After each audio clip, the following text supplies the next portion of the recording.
He froze on the sidewalk, his tiny hand slipping from his millionaire mother's grip as his eyes locked onto a barefoot boy begging for food. Then, with a trembling voice, he whispered the words that stopped her heart. "Mom, that's my brother." But how could that be? He was adopted. He had no siblings. What unfolded next unraveled buried secrets, tested the limits of love, and proved that some bonds are too powerful for time or even fate to break.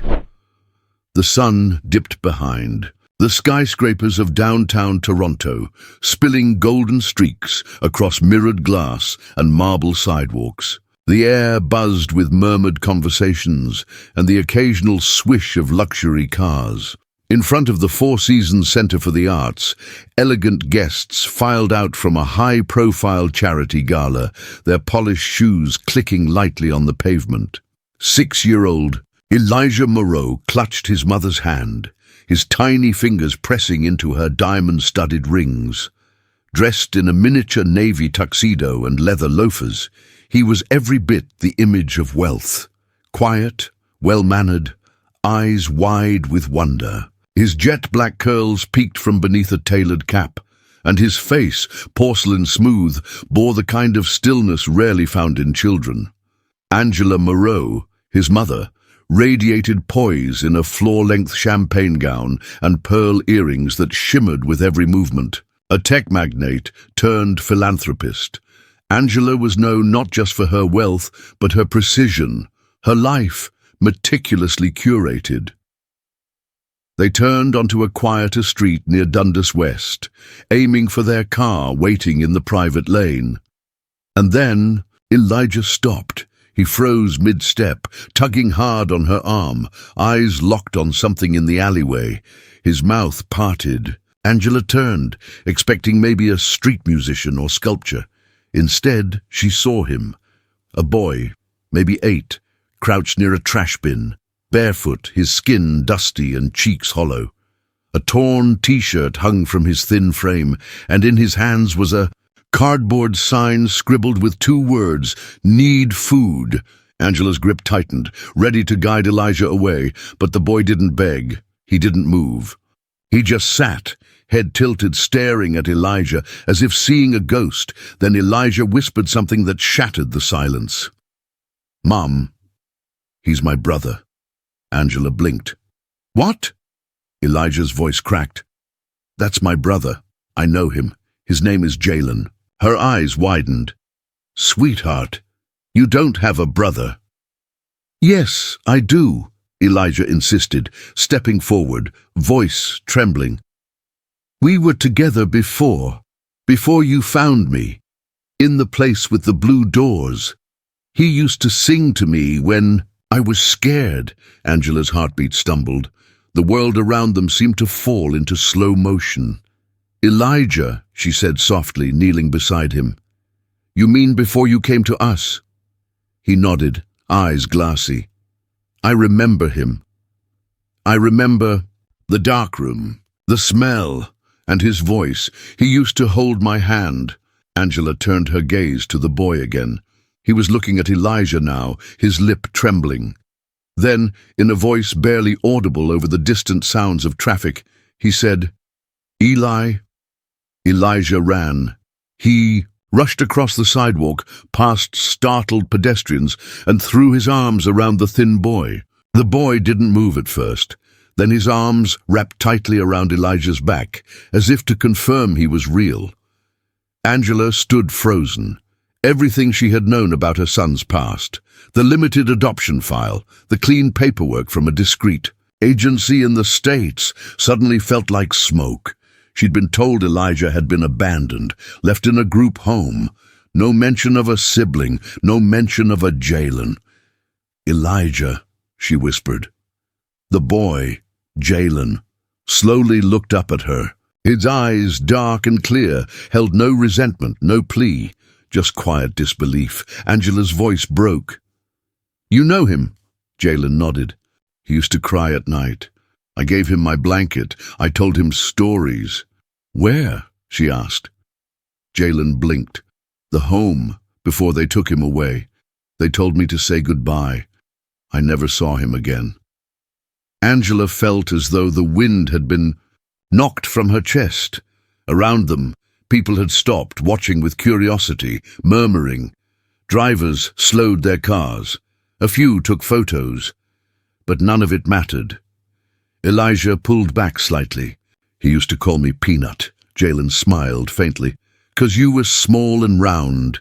Angela knelt down beside the boys. Jalen, where are your parents? I never had any, he replied simply. Just Eli, and then no one. She swallowed hard. How long have you been living like this? Since I was 5, he said. I ran away from a bad place.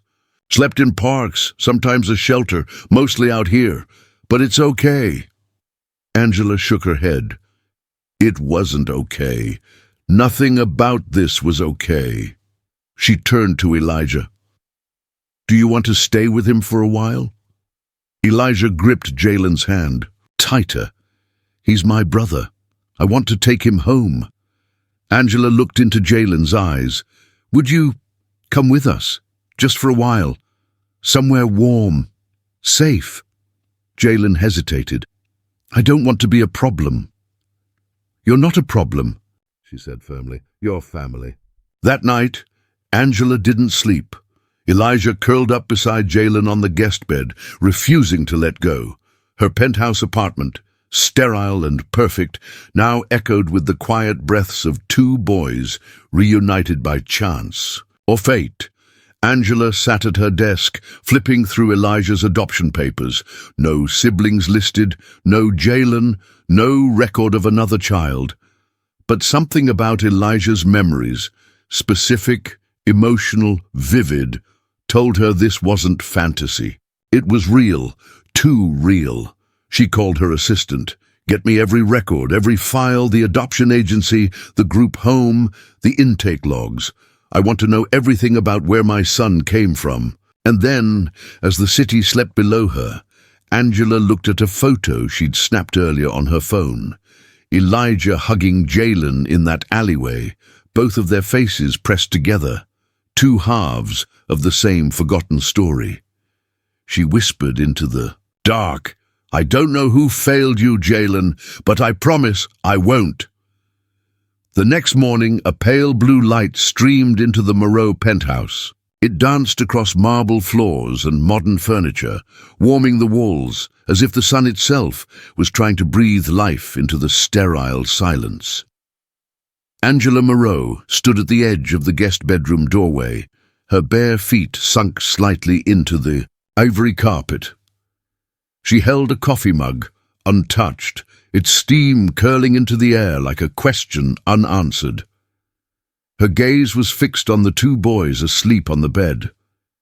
Elijah's tiny arms slung protectively over Jalen, their breathing slow, synced, like the rhythm of something ancient being remembered. She hadn't slept. Not one moment. It had begun the moment she returned home. She'd sent Elijah's nanny away with a polite lie about a stomach flu. Her team of assistants and house staff were instructed to take the day off. She needed silence, not service. What she'd witnessed in that alley, her son running into the arms of a boy from nowhere, had cracked something open in her. Not fear, not even confusion, but a kind of guilt she wasn't prepared for. Angela Moreau had always believed in control, spreadsheets, plans, vetting. Her adoption of Elijah 5 years ago had been a carefully orchestrated effort. She wanted a child and she wanted to do good. The agency promised a clean history. She donated thousands after the adoption was finalized. She even started a charity initiative in Elijah's name. But now she was asking herself a question no amount of control could answer. How could I not have known? She moved away from the door, careful not to wake them. Downstairs, she sat at her desk and opened her laptop. She began typing furiously, emails to lawyers, contacts at the adoption agency, the Toronto Children's Registry. She needed records, real ones, unredacted. She pulled up Elijah's adoption file. Her hands trembled slightly. She'd read it a dozen times before, but now something about the language felt incomplete. Name, Elijah Adisa, original name prior. To adoption, unknown. Origin, St. Luke's Care Center, Michigan, now closed. Intake date, August 3rd, 2017. Age at intake, 1 year, 8 months. Family status, abandoned infant. No known relatives. Angela stared at that last line. No known relatives. She thought of the boy in the alley, his voice so soft, his eyes not asking for anything. Not food, not pity, just recognition. Jalen hadn't said, "I think I know him." He had said, "He used to cry at night. I gave him my blanket." Memories like that don't come from strangers. She made one more call to a man she hadn't spoken to in years. Patrick. "It's Angela Moreau." A pause. "Angela, wow, I haven't heard from you since the International Housing Summit. I need your help. Quietly. I'm sending you a list of agencies. I want the full history of a facility called St. Luke's Care Center in Michigan, especially around the summer of 2017. Every intake record, medical chart, staff note, anything. And Patrick, yes? If you find the name Jalen in any of it, I want to know everything." 3 hours later, Angela stood in the kitchen preparing a simple breakfast: oatmeal, bananas, and honey. The boys came downstairs, barefoot, sleepy-eyed. Elijah led Jalen by the hand, like a guide in a foreign land. Jalen looked around, in awe at the kitchen, the vaulted ceilings, the chrome and glass. His lips parted, but he said nothing. Angela offered a soft smile. "Good morning, Jalen. You can sit wherever you'd like." He hesitated. "Is it okay if I eat here?" "Of course," she said gently, placing a bowl in front of him. "You're safe here." "Always." Jalen nodded. Then something happened that Angela wasn't prepared for. Elijah climbed into the chair beside Jalen and whispered, "I told you she was nice." Jalen gave him a crooked smile. "You were right." They ate in silence, but not the uncomfortable kind. It was the silence of peace, of two boys slowly realizing they were no longer alone. That evening, Patrick called back. "I've got something. You're not going to like it." Angela set her wine glass down. "Go on." St. Luke's was questionable, underfunded, overcrowded. A lot of the children didn't have clear medical histories. Some were separated due to alleged behavioral issues or health risks, but the files were a mess. Angela swallowed. "Was there a Jalen?" "Yes. Jalen Knox. Intake file lists him as 4 years old. Came in with an infant." "No. Parents. The infant was later renamed Eli in the internal logs. I cross-checked timelines. They arrived the same day, shared a room. Jalen was designated as a helper. Older kids were sometimes used to comfort babies when staff was short." Her throat tightened. "Why wasn't Jalen adopted too?" There was a pause. His file was stamped with a red line. Diagnosis: mild asthma, suspected attachment disorder. There was a note saying, "Adoption not recommended." That's all. After Elijah was adopted, Jalen remained in the system for 6 more months before the facility closed. From there, he bounced around, one shelter, one temporary home, then vanished from official records. Angela's hands clenched. "So we took one child and left the other behind." Patrick exhaled. "They never told you." "It's not your fault." But Angela didn't feel blameless. She felt like someone who had accidentally ripped apart a family and then dressed it up in velvet. She didn't sleep again that night. Instead, she went into Elijah's room and sat at the edge of the bed. Both boys were asleep, limbs sprawled, breaths even. On the nightstand lay something new, a crumpled piece of paper Jalen must have brought with him. His cardboard sign. Angela picked it up, smoothed the wrinkles. "Need food." 3 words. But they told a whole life. A child, no older than 8, had survived hunger, shelters, rejection, and still had the heart to hug the boy who'd been taken from him, her son. Angela stood up, tiptoed back into her study, and began drafting a letter. Not to the press, not to lawyers, but to Jalen. She wrote, "Dear Jalen, I don't know the life you lived before today, but I know it wasn't fair. You were brave in a world that wasn't kind. You looked after my son before I even knew he existed, and I owe you more than I can say. You are not a burden. You are not broken. You are family. Please don't think of this house as a temporary place. Think of it as a beginning. Welcome home." She folded the letter and placed it in an envelope. On the front, she simply wrote, "For Jalen, when you're ready." 2 days later, as the sun rose again, Angela walked into the family room to find Jalen sitting at the window, watching the city. "Hey," she said softly, "can I join you?" Jalen nodded. She sat beside him and after a moment handed him the envelope. He opened it, read it slowly, then looked up, blinking fast. "Does this mean I get to stay?" Angela smiled. "If you want to." Jalen didn't say a word. He just leaned into her side, head on her shoulder. For the first time, Angela didn't think of him as a stranger, or a complication, or a file with a red line. She thought of him as a son. Jalen hadn't spoken much in 3 days. Not about his time on the street. Not about what came before it. Not about the years between his last goodbye and Elijah's sudden return into his world. He ate quietly, slept in a bed so soft he woke up unsure if it was real, and followed Elijah around like a shadow. Close, watchful but cautious. Angela noticed everything. He flinched when the blender whirred in the morning. He took food only after being offered twice, never helping himself. And most days, he folded the guest blanket on the couch, even though he had a room upstairs, as if afraid his welcome might expire at any moment. On the 4th day, she found him in the laundry room, scrubbing his own clothes by hand in the sink, his shoulders tense. "You know we have machines for that," she said gently, trying not to startle him. Jalen shrugged, not looking at her. "I didn't want to break anything." Angela felt her throat tighten.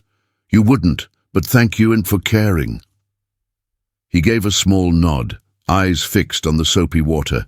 Angela wanted to tell him that he belonged, that he didn't need to earn his place here. But love, she was learning, isn't just spoken. It's proven, one moment, one action at a time.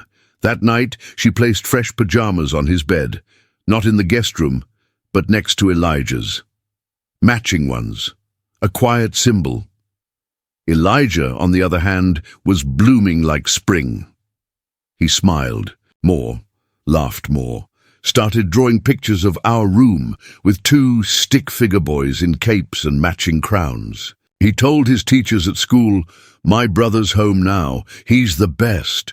But even Elijah could feel the walls still standing inside Jalen, invisible walls made of things no child should have had to survive. One evening, after dinner, Elijah found Jalen sitting on the floor of the walk-in closet, not hiding, just being small in a quiet space. Elijah crawled in beside him and held out a flashlight. "Want to see something cool?" Jalen nodded. Elijah clicked the light off. Then on. "This is how we used to pretend it was a campfire, you remember?" Jalen blinked. The beam flickered over their faces. "I think I do," he whispered. Elijah smiled. "You told me stories about a skyboat and a dog that talked." Jalen's face twitched, something between a laugh and a gasp. "I made that up." "I know," Elijah grinned, "but it made me feel safe."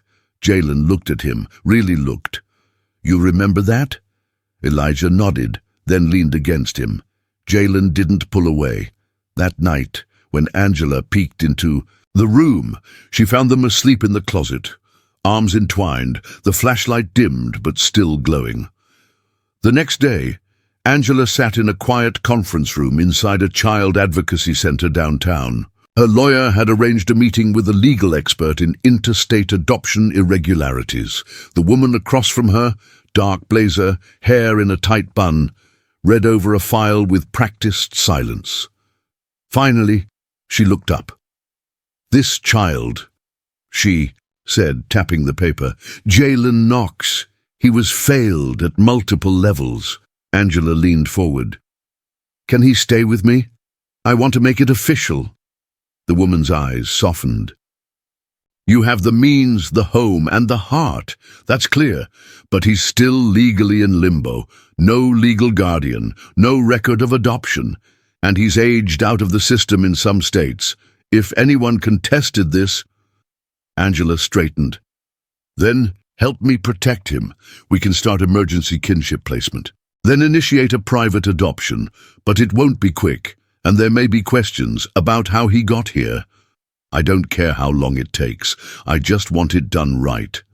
The woman nodded. "Then let's begin." Meanwhile, Jalen was discovering what it meant to have a normal day, a real day.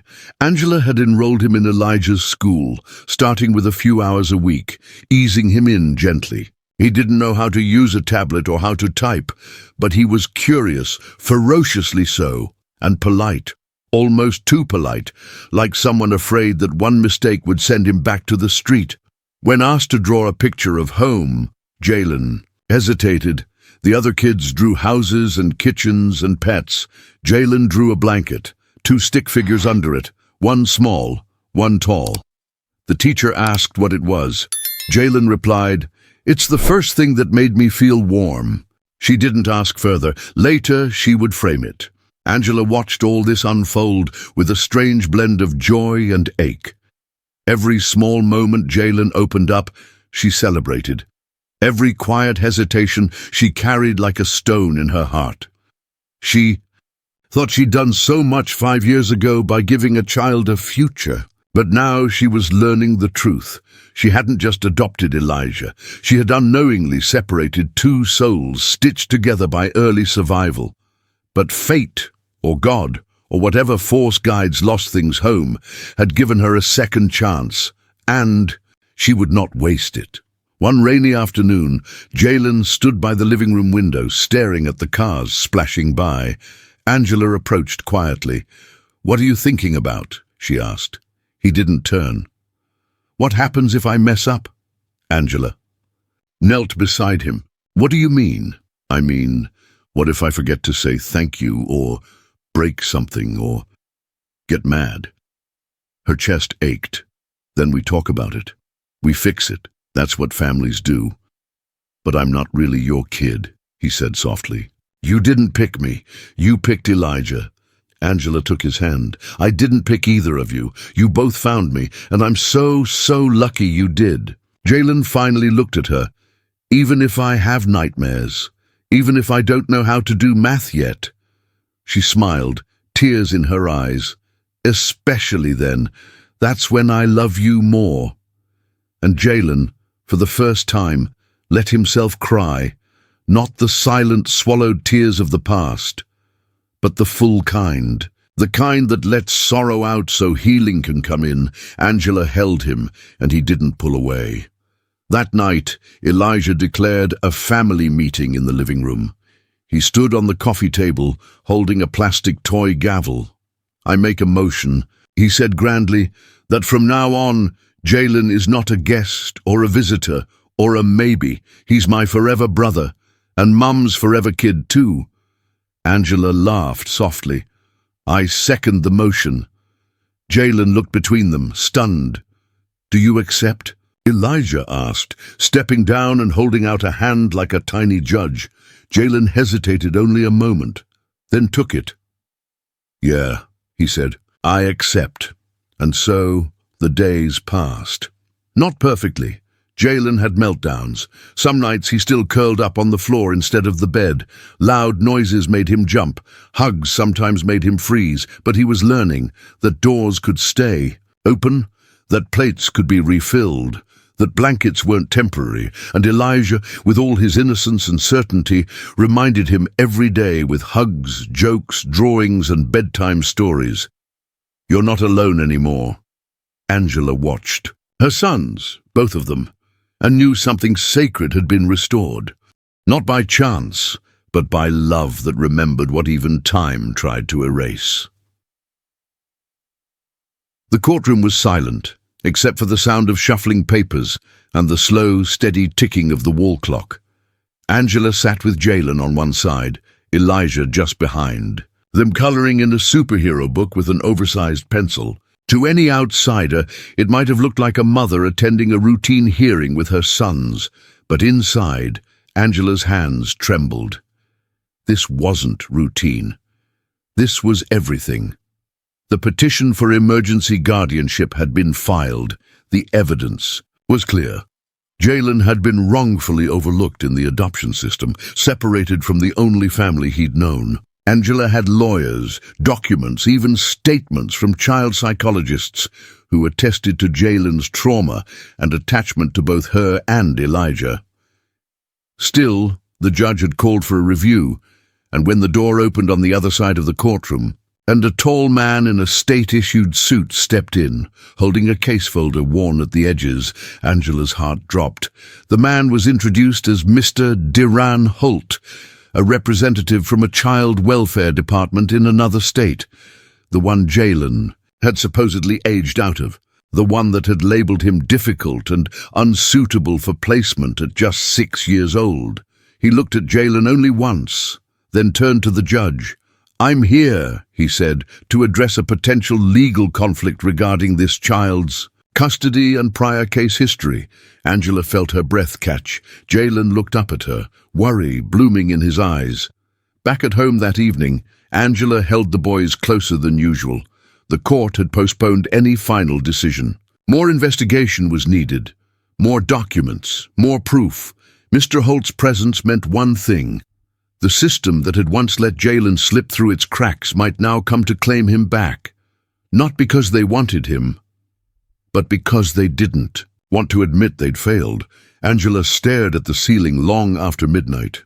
She wasn't afraid of legal battles. She'd fought corporate takeovers, negotiated billion-dollar deals. But this was different. This wasn't business. This was love. This was her son. Jalen stopped eating full meals the next day. He didn't. Say why. Just picked at food and returned quietly to his room. Angela knocked once before entering. He sat on the bed, knees tucked under his chin, a tiny origami bird in his hand. Elijah had made it for him that morning, saying it was a wish bird. If you told it your secret hope, it would fly and make it come true. Angela sat beside him. "What did you wish for?" she asked gently. Jalen didn't look up. "That they forget about me, that they stop looking." Angela swallowed hard. "Jalen, I don't want to go back," he whispered. "Please, I'll be good. I'll do extra school. I won't mess up." Angela leaned in, tears threatening. "Sweetheart, this isn't your fault. None of this is." He turned to her then, with eyes full of fear and a question he'd carried for years. "Why didn't they want me the first time?" Angela wrapped her arms around him and held him until his trembling slowed. And then she told him the truth. Because some people forget that children are not problems to solve, they're souls to care for. Jalen didn't respond. But that night, he climbed into bed beside Elijah, curled up close, and whispered, "Don't let them take me." Elijah nodded, sleepily, his tiny hand reaching to hold his brother's. "They won't. I'll bite 'em." Jalen almost laughed.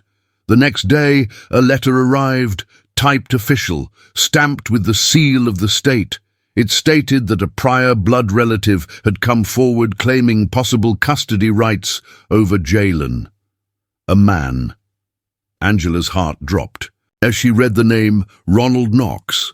It was listed in Jalen's original intake file, his biological father, a man long presumed untraceable. Now apparently found, Angela brought the letter to the child advocate. "He's never been in Jalen's life," she said, voice shaking. "He abandoned him." The advocate looked grim. "Legally, if he proves paternity and expresses interest, he may get a hearing, even if his past is questionable." Angela stood up, rage boiling in her chest. You mean after all these years, all that neglect, he gets to show up and take him? The advocate's voice was gentle but firm. We won't let that happen. Easily, but the law gives him a voice. Angela thought of Jalen's quiet sobs, the way he flinched when men raised their voices, the long-forgotten scars on his ribs when she'd first taken him to the doctor. She clenched her fists. Jalen didn't need another courtroom. He needed peace. When she told Jalen, he went silent. Then he asked a question she never expected. Do I have to call him Dad? Angela knelt beside him. No, baby, not unless that's what you want, not ever. He bit his lip. Is he the reason I don't remember being little? Angela paused, then nodded slowly. I think he might be part of it. Jalen looked. Away! Angela waited. Finally, he said, I don't want to know him. I want to forget. Angela squeezed his hand. Then we'll fight this, together. The legal process moved faster than anyone anticipated. Within a week, a court date was set. Ronald Knox had submitted a DNA sample, and it matched. He requested visitation rights, claiming he was ready to rebuild, and that his son deserved to know where he came from. Angela read the quote aloud at the dinner table. Jalen's fork clattered against the plate. Where I came from, he said, voice sharp for the first time. I came from dirt floors and empty bowls, from hiding under beds. He wasn't there. Elijah leaned across the table. You came from me, he said fiercely. We were together. That's where you came from. Jalen's face crumpled, but he didn't cry. Instead, he reached across the table and took Elijah's hand, and Angela knew they might face the world, but they'd face it together. The morning of the custody hearing, Angela dressed the boys in matching navy jackets, not to impress, but to remind them they were a team. When they entered the courtroom, Ronald Knox was already there, broad-shouldered, steel-eyed, wearing a cheap suit and a thin smirk. Jalen stopped in the doorway. Angela waited. I'm ready, he said, after a long pause. Let's get this over with. He didn't look at the man once during the proceedings. He kept his eyes on Elijah. On the place where he'd taped a paper bird to his folder, a quiet reminder of hope. The judge asked questions. The lawyers argued.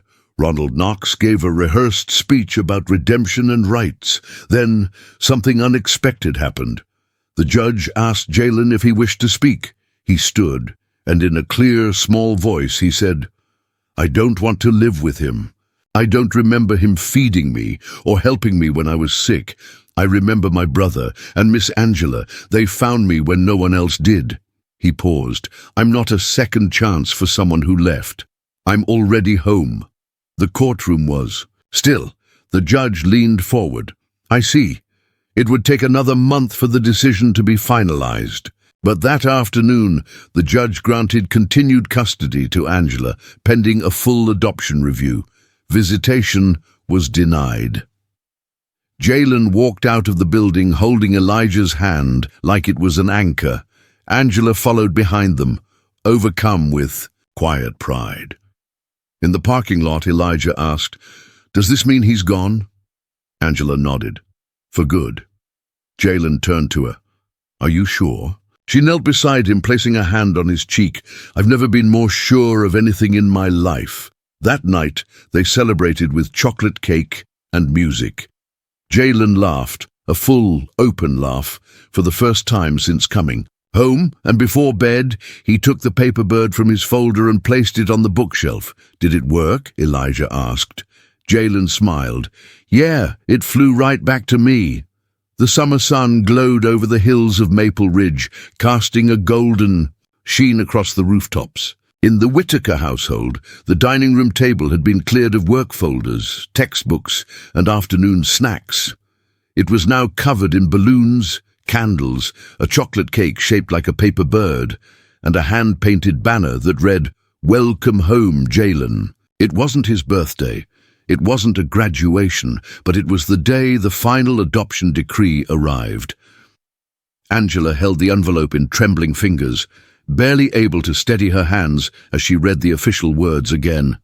Effective immediately. Jalen Isaiah Carter is hereby adopted into the Whitaker family, with all rights, responsibilities, and protections granted therein. The words blurred from the tears that filled her eyes. Across the room, Elijah jumped from the couch. "Does that mean he's mine now? For real?" Angela laughed through a sob. "Yes, baby. He's your brother forever now. Not even the law can change that." Jalen stood quietly by the window, still, absorbing the moment. The weight of it, the finality, the truth. Angela walked over and knelt beside him. "I know you've been waiting a long time to believe this is real." Jalen looked down, then nodded. "It feels like I've been waiting my whole life," she smiled gently. "Then let's not wait another second." The house was filled with guests that evening. Not politicians or journalists, but the real ones. Ms. Leon, Jalen's school counselor, who helped him through his panic attacks. Dr. Ortiz, who'd seen him through his first real checkup. The Martins from across the street, who always left extra cookies on the porch by accident. And of course, Elijah's teacher, who cried when she heard the story and helped raise money for therapy and clothes. Jalen, at first, stood in the corner, overwhelmed by all the attention. Then someone tapped his shoulder. It was Miss Leon. She handed him a small gift bag. "You told me once that your biggest dream was to just feel seen. Open it." Inside was a framed drawing, a stick figure boy with a giant heart, holding hands with another smaller figure. Above it, in loopy kid handwriting, were the words, "He saved me first." Jalen blinked. "I drew this in therapy." She nodded.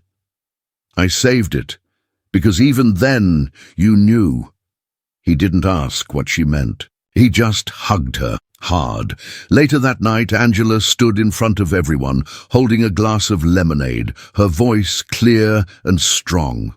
"I spent a lot of my life chasing success, building my name, but nothing I've ever done compares to what these two boys have taught me." She placed her hands on Jalen and Elijah's shoulders. "They reminded me that family isn't about blood. It's about who fights for you, who remembers you, and who stays." She turned to Jalen. "You were always someone's family. We were just lucky enough to become part of it." The room erupted in applause. Jalen looked at Elijah, who grinned proudly and gave him a thumbs up. "I told you you were stuck with me," Elijah whispered. Jalen smiled. "Wouldn't want it any other way." Weeks passed. Summer turned to fall. Jalen started his new school. Not a special placement, not a behavioral program, just a regular school, with lockers and loud hallways and cafeteria lunches that didn't taste like cardboard. He struggled at first. Math made him anxious. Crowds made him flinch. Loud bells made him jump. But he had a secret weapon, Elijah. Every morning they walked in together, side by side. Every recess they found each other. And when Jalen came home with a C+ on a test, Elijah stuck the paper to the fridge with a sticker that said, "You're a genius." Angela came home one day to find the boys building a massive Lego house in the living room. Jalen was carefully laying out each brick in patterns, red, yellow, blue, over, and over. Angela asked, "What's the design?" He looked up, serious. "It's the house I always imagined I'd live in," then smiled. "Only now I don't have to imagine it." In October, Angela surprised them with a trip to a nearby cabin. No phones, no screens, just hiking, board games, and campfires. One night under the stars, Angela watched as Jalen and Elijah sat together roasting marshmallows. Jalen turned to Elijah and asked, "Do you ever think about before?" Elijah nodded slowly. "Sometimes, when I'm scared or when I hear thunder." Jalen nodded. "Me too, but you were always there." Elijah didn't speak for a second. Then, "You were there too. I just didn't remember until I saw you again." Jalen stared at the fire. "I thought maybe I made you up. Like a dream." Elijah leaned his head on Jalen's shoulder. "You didn't. You found me again." That means I was real. Jalen looked up at the stars, a calm settling. Over him like a warm blanket, I promise, he said softly. I'll never forget you again. Elijah nodded. Me neither. That winter, Jalen wrote a letter to the judge, to the child advocate, to the social worker who once told Angela this would complicate her life. He wrote, I used to think family meant someone who looked like you or came from the same place. But now I know family is someone who finds you when you're lost, remembers you when no one else does, and loves you even when you forget how to love yourself. Thank you for giving me a chance to remember who I really am. I'm not a case file. I'm not a mistake. I'm a brother. He sealed the letter in an envelope with a drawing on the outside, a simple heart and 2 boys holding hands. Angela placed it on her desk, where it stayed, a reminder that paperwork might bind families in law, but love binds them in truth. One morning in December, Angela opened the newspaper. On the last page was a tiny article titled, Former Child Advocate launches new program for lost siblings. The photo underneath showed a group of kids holding up paper birds. Jalen's drawing was among them. Angela folded the paper and smiled. It was working. The story was spreading. Families were finding each other again, and it had started with one moment, a cold sidewalk, a whispered name, and a little boy who refused to let go. That night, Jalen stood in front of the fireplace, holding something behind his back. Angela looked up from her book. What have you got there? Jalen stepped forward shyly. It's for you, he said, placing a small box in her hands. Inside was a charm necklace, 2 birds in flight. He'd made it himself in art class. They're brothers, he said. One big, one little, and they never fly apart. Angela couldn't speak for a moment. She just pulled him into her arms and whispered, Thank you for coming home. Epilogue. Years from now, people would ask Jalen where he came from, and he would smile, not because he remembered every detail, but because he remembered the important ones, a soft voice in the dark, a warm hand, a little boy whispering, That's my brother. And that was enough, forever.